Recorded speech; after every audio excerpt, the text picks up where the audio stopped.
Hey everybody, Eric Grenier here with Philippe J. Fournier for this week's episode of The Numbers. Philippe, you're in Ottawa. How are things in our nation's capital?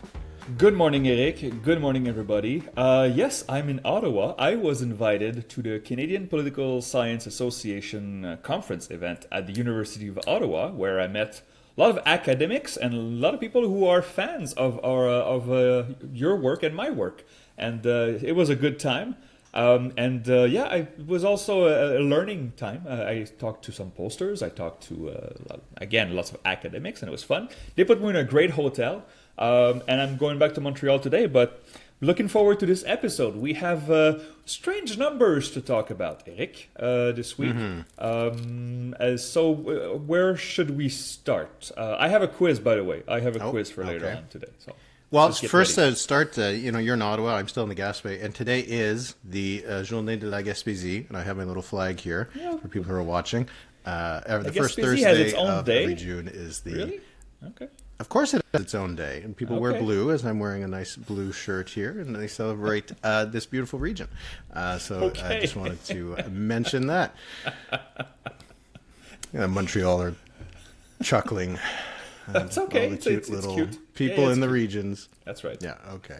All right, yes. So we're going to get to a number of polls today. Because we've been talking for a few weeks now that the polls seem kind of flat. We don't really see anything all that different from time to time. And then we had a couple polls that looked pretty different. And then a poll after that looked really different from the other polls that looked different. And it's a little bit like the old days when we couldn't figure out where things were in the polls. So where should we start? Okay, well, we should start by saying we had both trackers early in the week, the usual trackers, on Monday Liaison and Tuesday Nanos Research. Their numbers were not that different from each other. I think the big takeaway from those two trackers seemed to be maybe the NDP is slowly, modestly making a comeback at the expense of the Liberals. Even though the Liberals are still comfortably ahead of the Conservatives. Both trackers seem to indicate that. And considering what we saw in the news in the past, during the spring, all these news about the Carney government basically abandoning environmental policies that I know for parts of the country were not very popular, but were popular among the left, you would think, maybe it's natural that we can see Avi Lewis taking a few points off the Liberals. It's park votes, of course, but still. And then Léger, the always much-awaited Léger poll for the Post Media, which comes once a month, came in and said, no, the NDP is actually not getting any points. It's still on its back, on its floor. And the Liberals are still way ahead of the pack, reaching a number that we don't see very often in Canadian polling at the national level, 50% for the Liberals. So there are many angles we could take. There are many paths we could take here. What were your first impressions, maybe of the trackers or the Léger poll? Where do you want to start? What do you say about this? With the two tracking polls, so we had the Liaison poll, just to give people the numbers, was 41% for the Liberals, 32% for the Conservatives, and 16% for the NDP. Nanos had 40% for the Liberals, 33% for the Conservatives, and 13% for the NDP. So if those were the only two polls that we had been seeing for the last little while, they're pretty similar, right? A 3-point gap between the NDP, for the NDP on those two polls, not a big deal. But a 16% for the NDP, we haven't seen a 16% for the NDP since I found this. It was a Nanos poll in March that ended on March 16th, 2025. So before the last election, even before it was called, and it was a poll that still included pre-Mark Carney data. So we haven't seen the NDP at 16. 16 used to be like a bad poll for them. Now 16 is a great poll for them. And I actually saw Don Davies tweeting about it, and New Democrats seem to be pretty excited about it. The Liberals being at the 40, 41, that's pretty low for them recently, right? They've more recently been somewhere around 45. Conservatives are stuck, and the fact that the Liberals were down to the low 40s and the Conservatives weren't getting a lift at all, I think would have been a worry. And then, I think we both wrote something like after the Liaison poll saying, okay, maybe something's happening with the Yeah. NDP. 16% is a high number, and then as you said, just like a big splat. Léger came with a 6% for the NDP, 50% for the Liberals. The Liberals are sliding. No, best poll for the Liberals in about 10 years. NDP doing really well. They're actually at 6% worse than the last election. It is a bit of a whiplash kind of effect, and people are going to say that one or the other is the outlier. As you and I would always argue, the truth is probably somewhere more in between. Yeah. But even that, it starts to stretch a little bit, right? When you have polls that are like 42 to 47, not a big deal. When you have a 40 and a 50 coming out in the same week for the Liberals, and a 16 and a 6 for the NDP, that starts to raise some kind of doubts and some kind of questions. So I'm not really sure what the reality is. What do you think? Where do you think this is? Are we in the midst of a Liberal slide? Are we in the midst of an NDP gain? Or is it all just noise? Okay, well, I'll say this: the statistically, the greatest split is with the NDP, because between 40 and 50, yeah, it's a big number, it's 10, but between 6 and 16, now this is huge, and it cannot really coexist in the same universe. Now, we should say that. Here's the thing: the Léger polls, for Léger, this is not an outlier. If we follow the Léger polls, and you can see all the lists, you can filter through for posters on 338. If you look at only the Léger polls, in the past 6 months, at least, well, since the new year, it's been 47, 48, 48, 49, and now 50. So it's basically a steady course. And the regionals from Léger, makes sense. There are some pollsters that show a 5-point gap in Alberta between the Liberals and the Conservatives. Léger has the Conservatives at 60% in Alberta, which feels much more plausible. But then you look at the BC numbers. Léger has the Liberals winning 30 seats in BC, or maybe even more, right? With 56% of support, almost 30 points ahead of the Conservatives. But nationally, that we know that the BC numbers don't move much the needle. If they're 10 points too high, that will be a point or a point and a half too much on the national scale. But 50% in Quebec, 52% in Ontario, according to Léger, for the Liberals. So great numbers all around. What do I make of this? Well, I mentioned I was at the CPSA, CPSA yesterday, and I talked to a pollster, and I said, "Hey, did you see the Léger poll this morning?" And the answer was like, "Oh, the outlier." And I was like, here's the thing: if it was basically anybody else but Léger, I would say, "Oh, that looks, yeah, okay, that's too high." But then it's Léger, and if you want to take a slag at Léger, you want to say Léger has the outlier, okay, go right ahead. It's just that federally, in the past decade in Canada, no other firm has performed as well. And so you cannot just brush this aside and say, oh, it's an outlier, it's bad. We had a 47 from Abacus just, 10 days ago.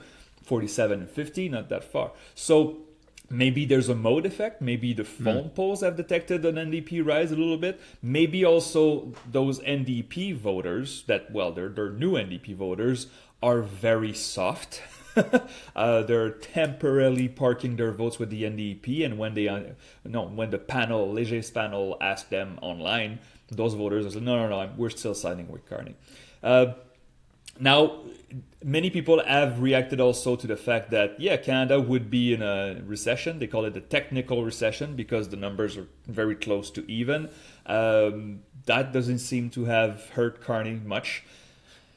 But before I let you give you the mic here, I will say this. There is one thing that pretty much all pollsters agree on right now. There is one consensus on the polls, and it's where the Conservatives lie. Mm-hmm. We see Conservatives between 32 and 35 right now. And it's Léger, it's Liaison, it's Nanos. We had the Abacus last week again. The Conservatives are back to the mid-30s. That's not good news for them. And even the polls that show the NDP taking a few points doesn't seem to hurt that to help the Conservatives at all. So it's a strange place, but it's Léger. You can't just brush it aside. And also, I think we get a little bit, and we talked about it. I think actually we talked about it on one of our mailbag episodes. Is that with the tracker polls, we do react a lot to the movement, and they come every week, so they seem very new and very fresh. But again, the Nanos poll was out of the field, I think, on May 29th, which is only 6 days ago or whatever. Yeah. But it was in the field on May 2nd. It's including a month of data. And the data that's taken in the last week is just as important as the data that was taken in the first week. Liaison is a 2-week poll. It's done. So it's the Léger poll was actually a little bit more newer than these. But the Abacus poll was taken in the midst of those two other polls. We had the Palace poll that was taken in the midst of those two other polls. So it's not like because Nanos and Liaison just recently had a 40-41 for the Liberals, and it feels newish because those are the ones we saw this week, that they're actually new numbers in the same sense of other polls that were done at the same time. So it's hard to say that some of these are more true than the others, right? Yeah. Exactly. And as you said, Léger has a very good track record, and we put a lot of stock in them. And I think that the lesson should not be that the Liberals are at 50 and the NDP's at 6, or the Liberals are at 40 and the NDP's at 16. It's that these are maybe two of the extremes of where things are. And I know it's the boring thing to say, but it's probably somewhere in the middle. There are two things from those polls that make me think that some of the other numbers in them are going to kind of revert to the mean, right? Because the Léger poll had the Liberals up 2 points since last month. Yeah. But I have Mark Carney's approval rating down 3. Yeah. So you're seeing that there's a divergence in those trend lines, which kind of suggests that the Liberal jump to 50 might not be as solid, since it's not backed up by other kind of things. The personal numbers, the government satisfaction, that can sometimes be a drag on voting intentions.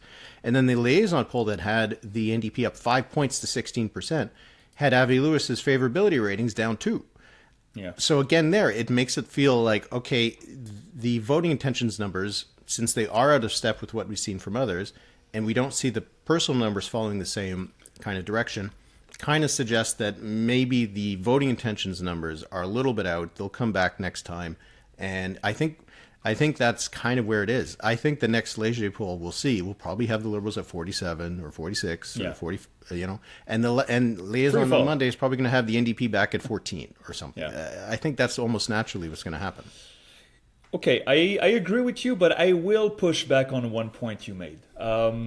So Mark Carney's Liberals, we said 50%. That's after undecideds, right? We remove undecideds.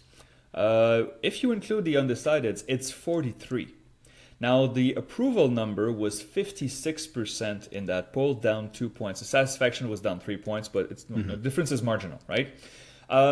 Either way, this is an approval rating that is much higher than the voting intentions for the Liberals. So could the Liberals gain 2 points in voting intentions, but the satisfaction levels up from 58 to 56? Absolutely, it could. So it doesn't seem to correlate, but the movement from poll to poll here from Léger, it's still minimal, right? And there are still a lot of people that don't vote for Mark Carney that say they approve of his performance so far. This is why it gives me pause a little bit, that when we'll see a satisfaction or an approval number in the mid-40s for the Liberals and Mark Carney, then I will say, oh, okay, now they're in trouble. Right now, maybe we are discussing noise, and Léger just has a different water level for the Liberals than other pollsters. Now, I'm not saying they're wrong. I'm not saying others are wrong. But as you said, this could be a high-level mark. It's just that, you followed the polls for many years. Prior to the 25 election, Eric, you would not say that, Léger has a house effect favoring the Liberals. Clearly, we would not have said that. But in the past year, you can go again on 338. If you go to that poll page, you can see all the Léger polls compared to the average of polls. And Léger consistently has the Liberals higher than the average.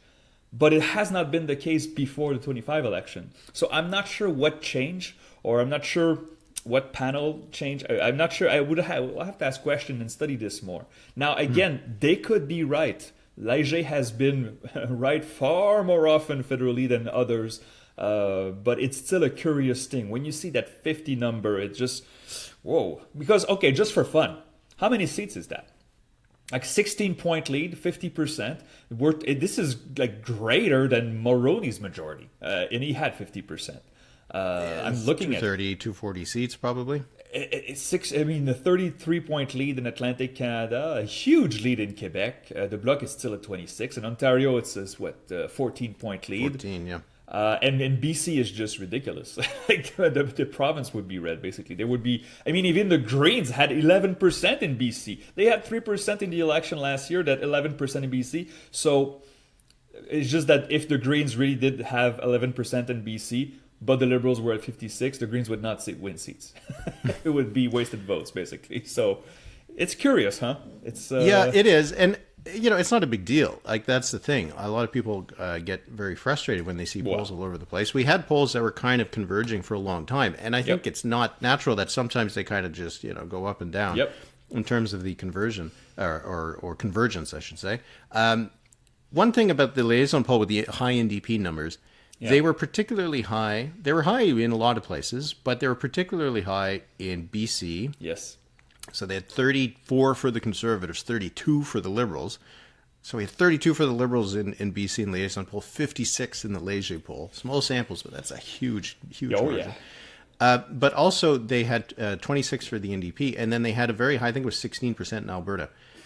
Part of me wonders if the focus on provincial politics in those two provinces recently might be benefiting the NDP, maybe particularly in an IVR poll where maybe you have less, with an online poll, you see Avi Lewis's NDP.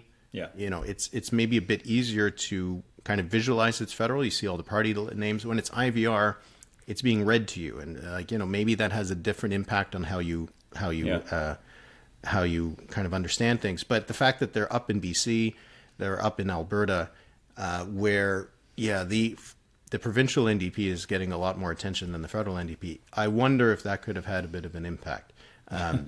But I do think that the NDP is doing better than they did in the last election. I think that the 6 that Léger has is on the lower side. Yeah. If there was an election today, I don't think they'd get 6%, but I also don't think they'd get 16. In the same way that I don't think the Liberals, if an election were held today, would get 40%.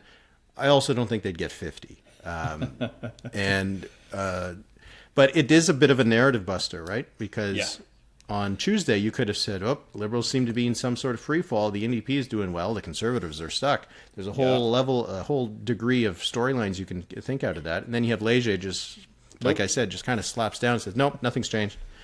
Everybody shut up. And the thing is, by the way, this is... Yeah, I want to say this. This is not negative. Like, if we have a clear narrative, or we think we have a clear narrative, and then the country's top pollsters or among the top pollsters says, actually, no, it's not negative. It's a corrected course. Perhaps there is not much movement, and we're just talking about noise. It's just that right now this noise has a high amplitude.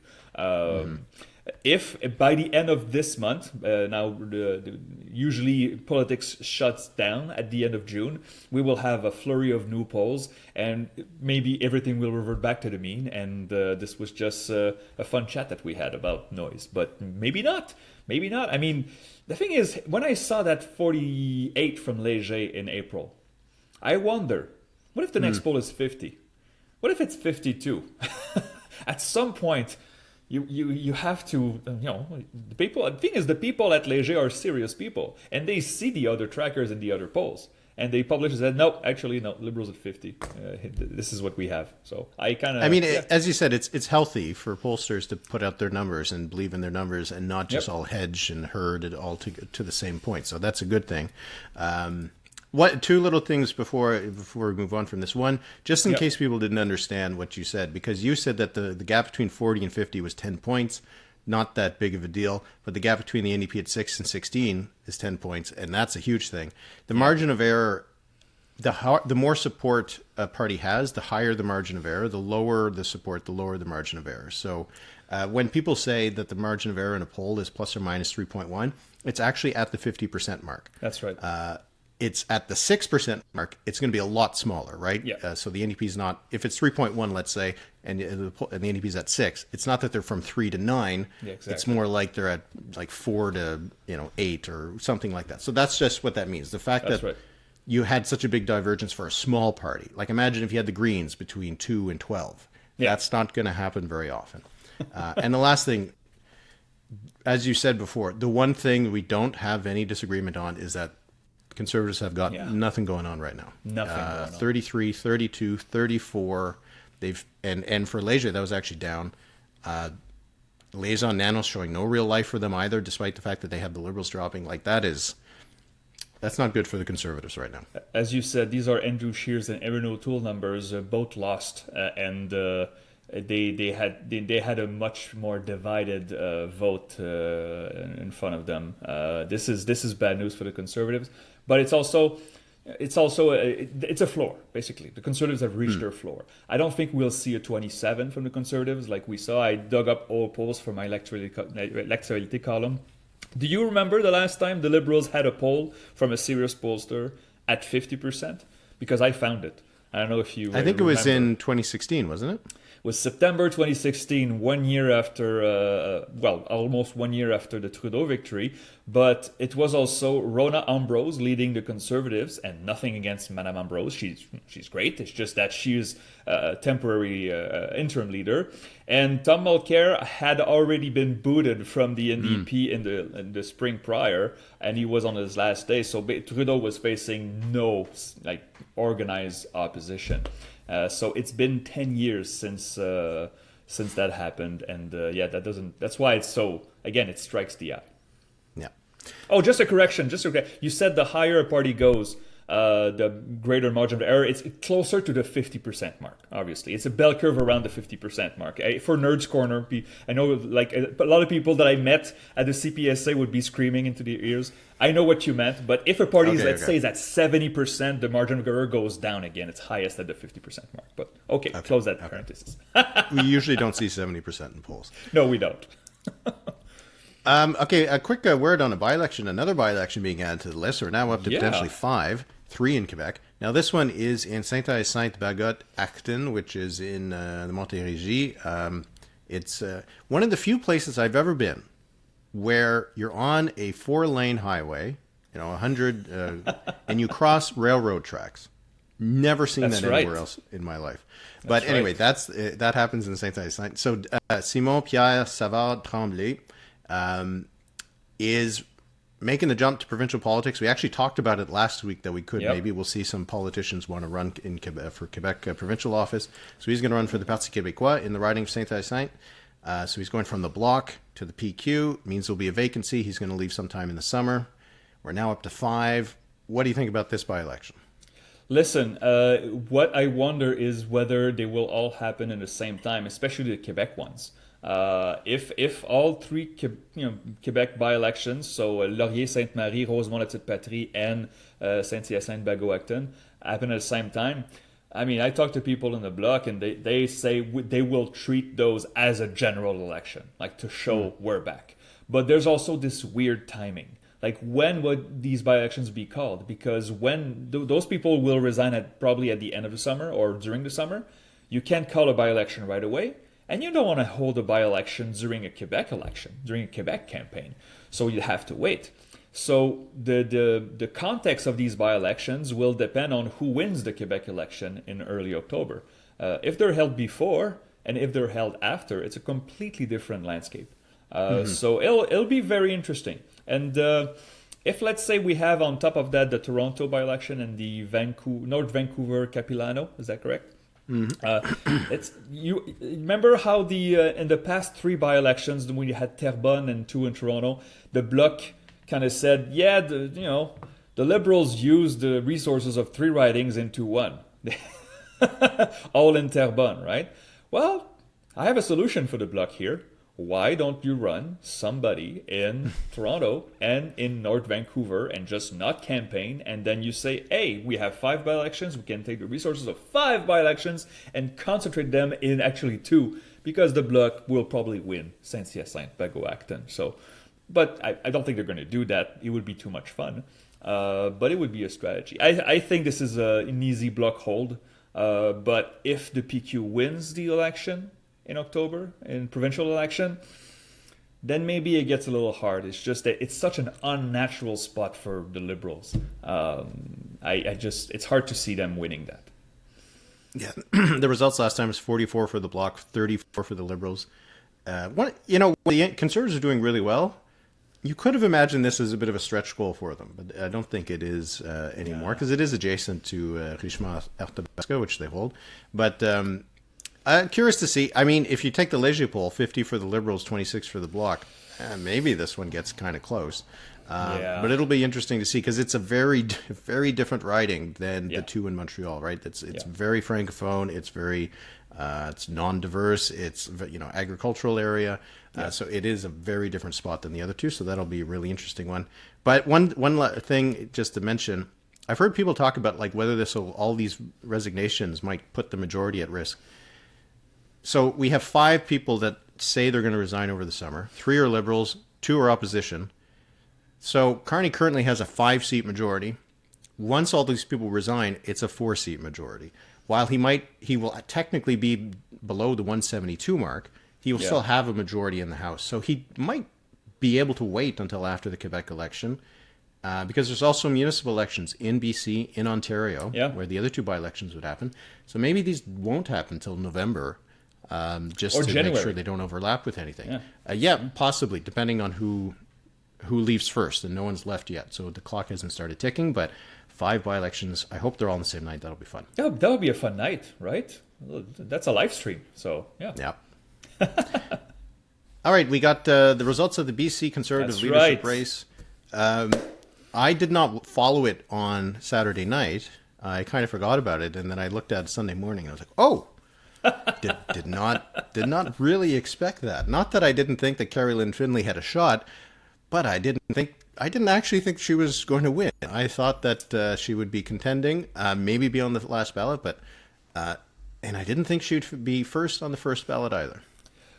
Here's the thing, though. Yes, I was having dinner with friends on Saturday night. I don't want to say I assume that Miss Elliott would win. I think there was a consensus that she was a mild favorite, and that Mr. Black would maybe be the consensus second choice.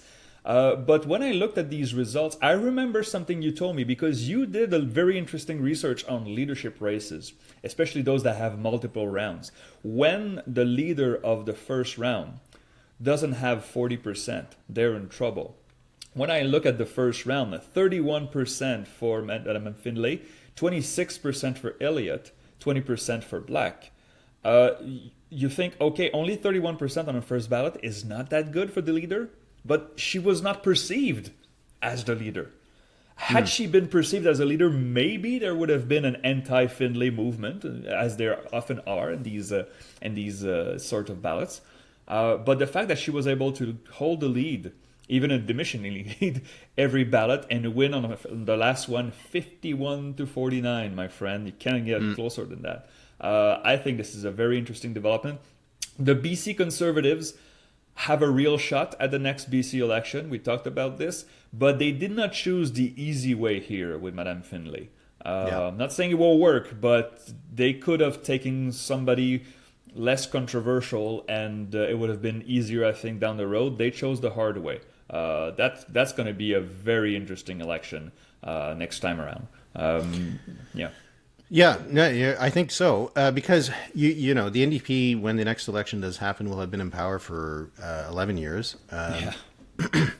Already seeing that kind of wear and tear of being in government starting to eat at the NDP. David Eby's popularity is not very high. No. So it's almost like you don't need to have a different leader as an opposition. You just need to kind of have a default one that will just win because people are upset with the outgoing government. But Carrie Lynn Finlay did run arguably the most right-wing campaign of the contestants. Her main support came from Yuri Fulmer, who had signed a deal with One BC, which is the party that seems to be largely focused on things like Indigenous residential schools and skepticism around that. And we've already seen kind of her first few days as leader been pretty combative with the media and these kinds of things. So I do wonder if there's a risk here that by choosing someone who might get the membership very excited, but might put off some centrist voters who voted for the NDP last time but might not want to do it next time, I wonder if they have chosen someone who's going to polarize things in a way that is not going to help them. Yeah. If you're a Green Party voter, what the last poll we saw had them, they were at 13%. If you think that this is going to be a race between David Eby that you're not impressed with and Carolyn Finlay that you're afraid of, do you end up voting strategically? It is, like you said, not the easy way. Even if it might excite the base, it's not the choice that seems likely to help in a BC election that is always very, very close and always very polarized between two very different parties. But we'll see. The polls that we saw before the race came to a close suggested that British Columbians did not really know any of these people. So Carolyn Finlay is in a way starting with a blank slate, but she's been, she's already being kind of cast in a certain mold. The BC NDP portraying her as a MAGA affiliate. Yeah. I don't know how that's going to play out. I'm very curious to see what the first polls are going to be with that kind of first impression of what British Columbians have with Carolyn Finlay. Now, we expect BC polls before the summer break. The last poll that we had was from the Angus Street Institute, and it gave a 10-point lead to the Conservatives, but this was not a consensus platform. Basically, we had polls going from NDP +5 to Conservative +10, and it moves around a little bit. Now that they have a new leader in Madame Finlay, really looking forward to see those polls. I think we should have a Léger, perhaps a Research Co. and an Angus Street before the end of the month. We'll see. But yeah, again, my conclusion is that the Conservatives have a shot. They did not choose the easy way, but perhaps there's no glory in choosing the easy way, right? So. All right. Well, you said you promised a quiz, so okay. Why don't we move on to that? All right. So let me pull my script here. I have this week's quiz. Eric, I know you have the memory of an elephant, and many people that I met at the CPSA did mention. So I was like, oh my God, these quizzes are so great, but how does Eric do it all the time? Does he cheat? I says, no, Eric doesn't cheat. Eric doesn't cheat. He just reads all the time, and he remembers everything. So the format of Except what I did quiz, yesterday, but yeah. The format that I chose is one that I've used before. So guess who that political figure is. 3 clues. First clue, 3 points. Second clue, 2 points. Third clue, 1 point. But I noticed that usually when I give you these quizzes, Eric, in the first clue, I always give you the date of birth or the year of birth. And I won't do that this time. Because you can reduce it to, okay, so this person would have been 45 or 50 when they get into politics, and go like, I'm not going to do that. There are some temporal clues in the clues that I will give you. I will not give you the date of birth. So, are you ready, my friend? I am. Let's do it. Eric, first person. This person was born in Halifax and was expected to become a farmer. But shortly before turning 30, this person was elected to the Nova Scotia House of Assembly, where he joined the reform movement and advocated for responsible government. After 7 years as an MHA actually, he was defeated and turned to newspaper publishing. It's fun when you have these quizzes, and I know you put a lot of work into them. But then when you give me one that I think I know right from the start, it's kind of boring. I believe that you were talking about. I believe you're talking about Joseph Howe. Wrong. It isn't Joseph Howe. It isn't. Okay. Oh. This attitude that you just give me should just subtract a point. Oh, by the way, I didn't say gold is 8 points here. And you just missed on the perfect. Okay. Okay, well, now I feel like a jerk. Wow. Okay. That is very much confidence from Eric, but shattered. I am sorry. Number 2. 8 years later, this person returned to the House of Assembly as the member for Halifax County. In July 1866, this person traveled to London alongside Joseph Howe to lobby against Nova Scotia's inclusion in Confederation.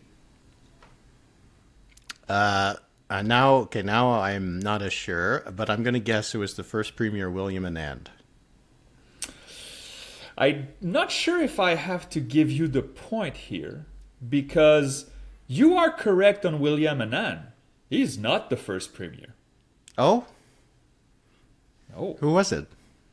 Well, it is William Annan. You get 2 points Okay. here. But he was the first elected premier, but he's the second premier of Nova Scotia. So I'll give you the point, but that was very confident of you. My third clue was I've been humbled. This person became the second premier of Nova Scotia, but the first to be elected after Confederation. He led the anti-Confederation Party, which would later evolve into the Nova Scotia Liberal Party.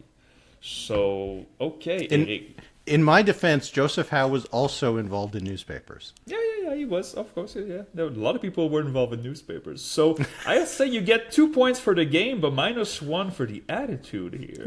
Okay. Oh. Well done. Okay. Second person. Eric.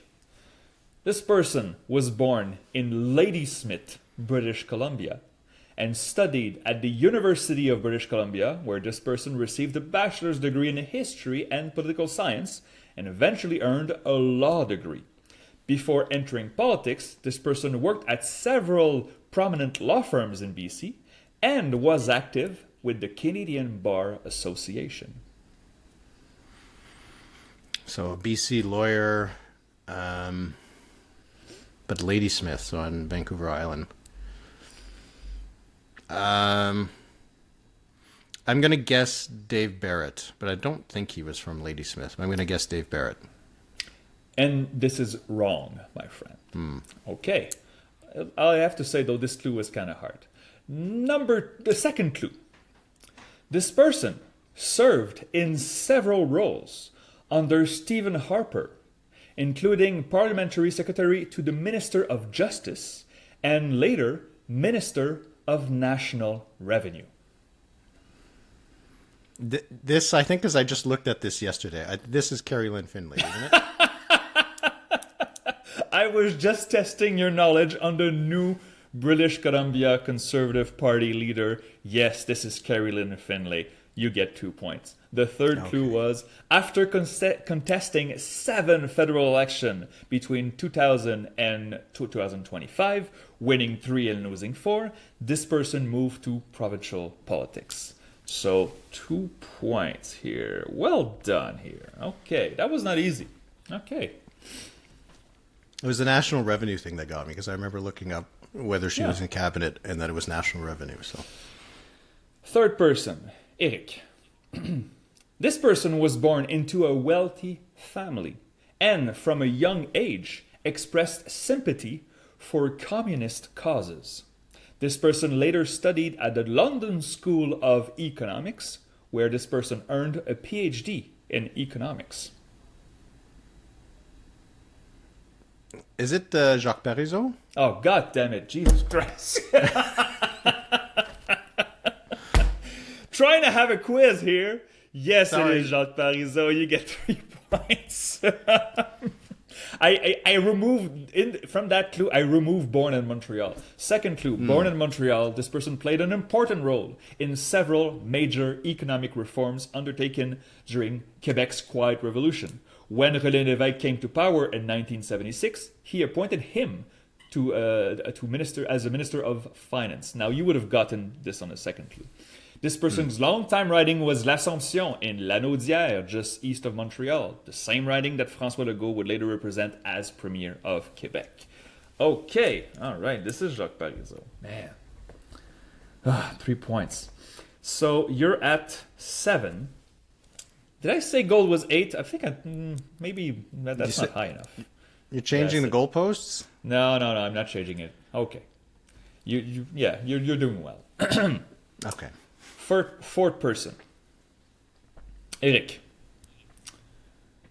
This person was born in Europe, and I'm being deliberately coy here. I'm not telling where.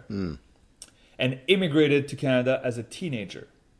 As a young adult, this person became active in the Young Communist League of Canada and would later run for both the federal and provincial communist parties, losing both times. in the 30s. Yeah. Sorry. Yeah.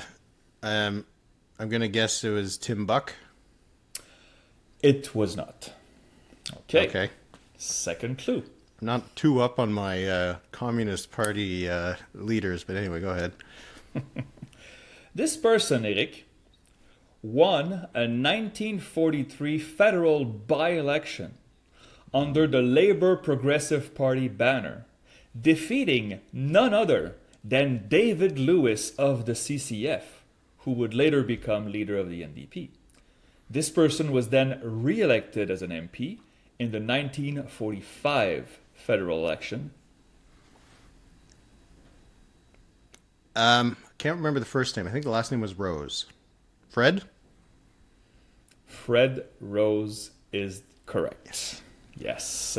Wow. Okay. I learned a lot from there. This person was accused of leading a Soviet spy ring in Canada. He was ultimately convicted of conspiring with the Soviets and sentenced to 6 years and a day in prison, long enough to cost him his seat in the House of Commons. His Canadian citizenship was later revoked, and later he died in Warsaw, Poland, without Canadian citizenship.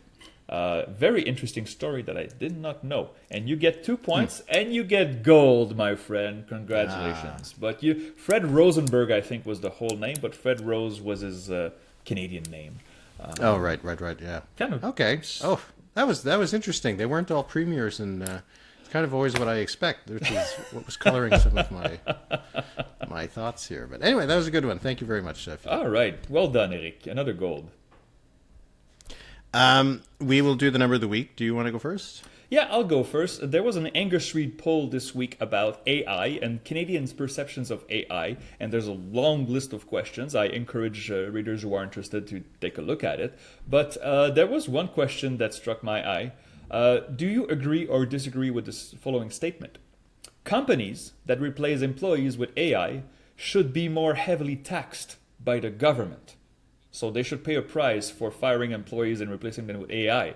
79% of people agreed, including 72 Conservative, 86 Liberal, 87 NDP. So kind of a broad consensus here across party lines. I'm not sure how the government would go about doing this, but this tells you that there's a lot of wariness and worrisome from Canadians towards AI. I encourage people to go check out that poll. Yeah, we see poll after poll about that. Like I know that business leaders and government leaders are, understand that things are going to kind of go in that direction. So you need to kind of get in there. But like voters are not really very keen on it, and they want some brakes pumped on this stuff. The political rhetoric that we hear related to AI is often, it seems, out of step with where voters are, which I find very interesting. Oh, yeah.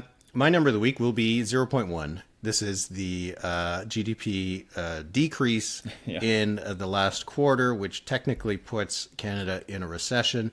Now, there's tons of caveats with it, to the extent, that when the numbers get kind of re-looked at, as they often do in the following months, it could end up not being a technical recession, whatever. But the fact that we're in a technical recession at this point, it is a kind of a political cudgel that can be used against Mark Carney and the Liberals. We're seeing that the Conservatives are already doing that. So that is just an interesting number, because I think it is the number that it's the smallest little bit, 0.1, but it's enough to make a political argument there, and that's the one we're hearing. So I think that makes it the number of the week in terms of just how important it's going to be. Absolutely. All right, well, that'll be it for this episode of The Numbers. If you're not already a member of the Patreon, you can go to thenumberspod.ca, where you can get early and ad-free access to all of our episodes. Earlier this week, we did a buy and sell game for the Quebec election, kind of set our expectations on what to expect over the next 4 months ahead of that vote. So if you want to listen to that, you can go to thenumberspod.ca to listen or watch. Philippe, I hope you have safe travels back to Montreal, and we'll chat next week. And everybody watching and listening, have a great weekend. Merci beaucoup, Eric. Merci beaucoup, tout le monde. Have a great weekend.